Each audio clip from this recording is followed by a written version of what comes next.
So the next position that we're going to go over is field judge. And essentially what the field judge is kind of an extension of the line judge, because sometimes you're kind of in, I guess, the middle ground between the back judge and the line judge. So when you're about 10 to 12 yards, you might not see anything, might not see a flag, might not even see a play for a few times out. So this is the position where, like Andy was saying, a lot of communication goes in to officiating. So just make sure that you're talking to players, saying easy up, good play, stuff like that is definitely a way to be a very good field judge, because you never want to not have anything or even have a whistle for like 2 minutes, then have to make a call, because then that will definitely upset some players. So as a field judge, I think communication is a really big thing, along with just doing the regular responsibilities of watching plays, getting the flags and whatnot. The first thing you should be doing as a field judge for pre-snap is to do what? What do you need to do pre-snap?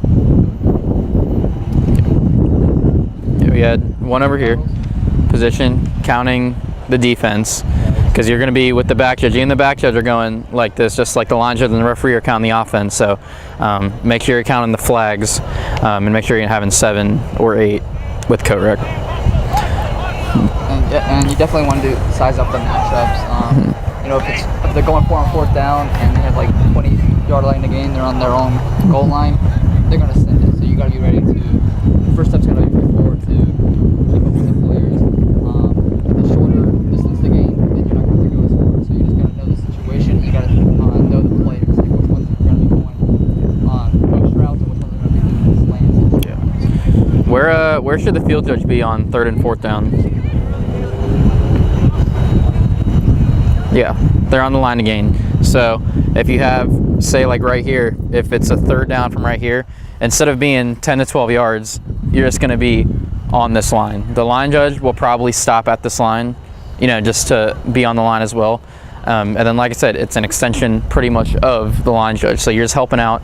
And same thing, if you know that it's short and it's like on your side, have a really confident call. Come in, blow your whistle, yell short, yell first down. Obviously you don't want the line judge saying first down and you saying short. That's something that's, more of a communication thing, but you are definitely going to be on the line on 3rd and 4th down and on scoring plays too.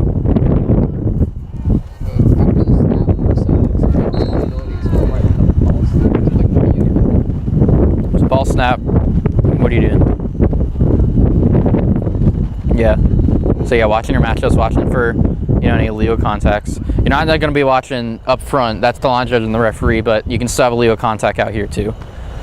So, pass interference, illegal contact, like we were saying, and I mean, like I said, the field judge, it's kind of sometimes can get a little boring, and that's why you gotta watch your matchups and try to get used to who's running the routes they're running, and see if you can kind of pick up on that. Okay. For penalties, after the snap,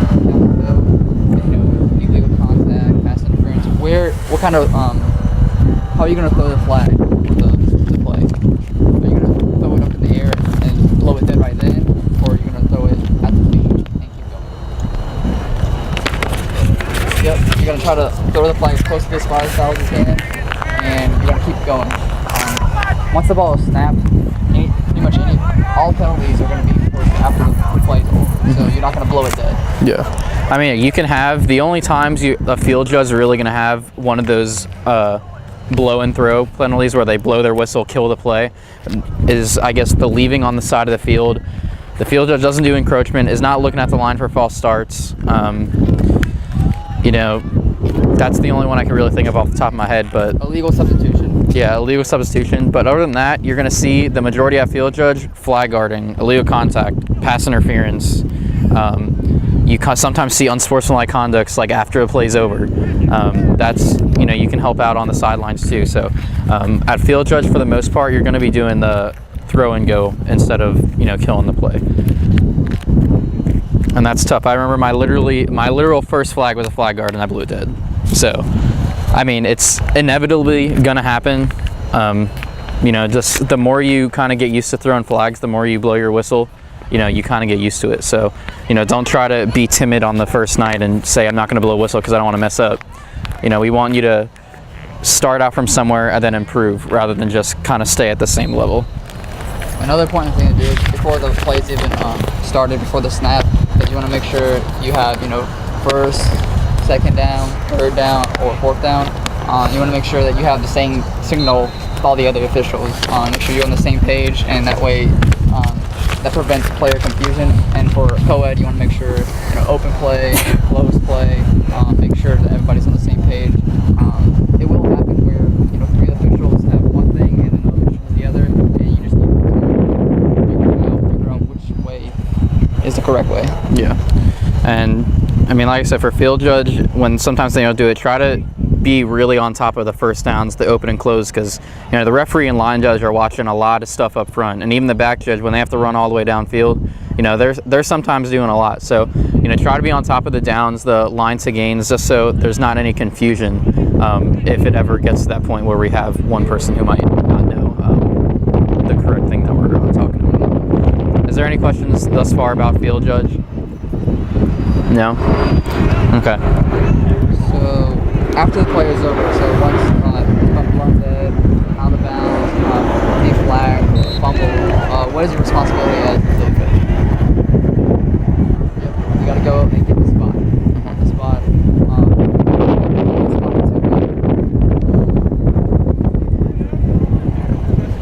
Exactly. You hand it off to the line judge. So you got to hold that spot until the line judge comes to take it from you.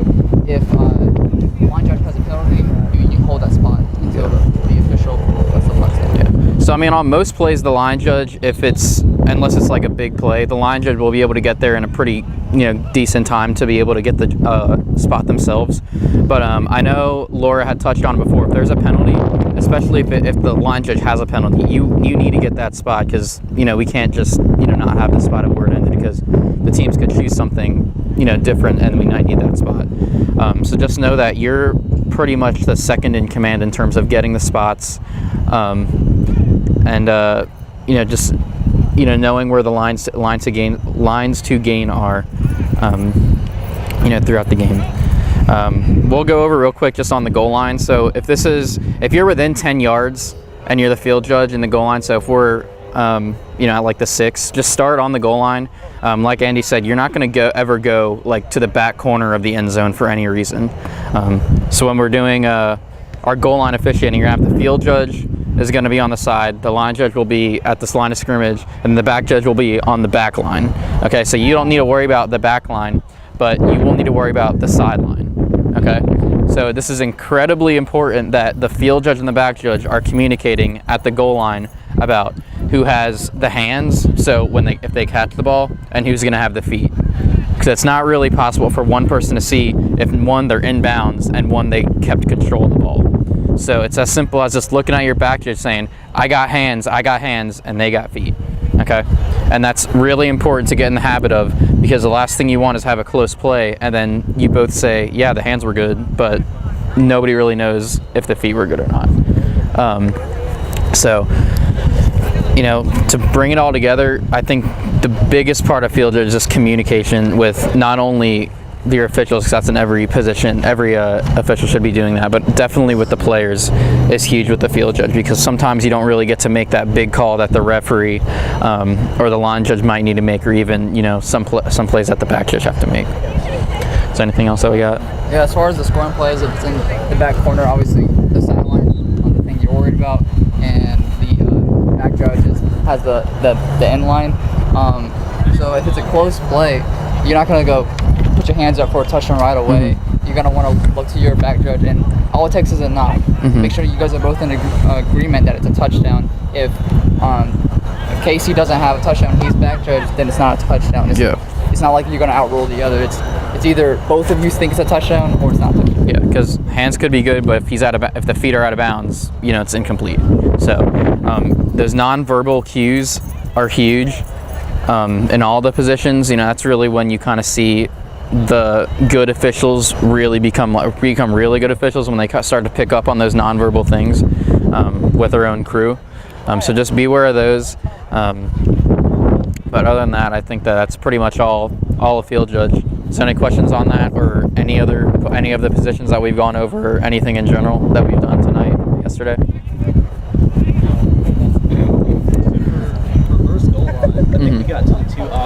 Okay. What do you say? So when we were at the ref, they said the ref has the goal line, but over here they said the line judge. The line judge has the goal line. So on the reverse